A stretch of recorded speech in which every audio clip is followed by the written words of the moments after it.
Okay, so Gemini, Pluto is going to be going into your ninth house, so that is publishing. That can be, philosophies, getting down to what you really believe, like looking at the darkness in, your thought process and your philosophies, in education, maybe getting rid of what, doesn't need to be there, just getting to focus on what's important there. With Pluto, you tend to get rid of what's not important.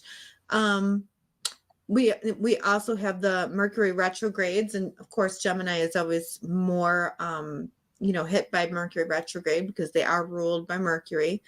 So for the Mercury retrogrades this year, you do have it in the 11th house, which does have to do with the networking, the putting yourself out to public. So maybe rethinking how you communicate with the public, how you're doing online things. Also in your relationship zone too, Mercury retrograde. So just kind of like what Pastor Ivy was saying, thinking about how you relate, not just to partners, but also to like business partners or friendships, things like that. So those two houses are being hit for Mercury retrograde, and also the third house too, which has to do with relating with others, thinking about how you're communicating with people around your neighborhood, your siblings, cousins, neighbors. And at the end of the year, there will be a Mars retro there too. So you have to kind of think about your actions in that arena. For the lunar and solar eclipses, it's going to be there's going to be some old relationship patterns with children and with romantic partners that have to they have to be done and over with. And there's going to be a focus on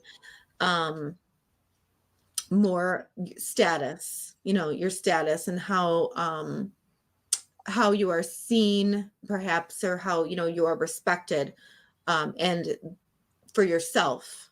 And Gemini is really kind of releasing how they related to others in any toxic fashions. Mm-hmm. Also, too, really good news for Gemini is that they have that Jupiter-Uranus combination in their 12th house, which like some say that's like having like an extra guardian angel energy. There's something working behind the scenes for Gemini, kind of like a little spiritual lottery kind of thing. So, you spirit has your back. So if you can connect to spirit, that's going to be the best way that you'll be able to kind of release old patterns, come in with maybe some new switch ups. And then Jupiter is going to go right into Gemini, into your sign in May 25th, I think it enters. So that's really going to kind of blow up, how the public sees you or how you're seen, or, it might give you more recognition as well. So, you definitely want to take advantage of that.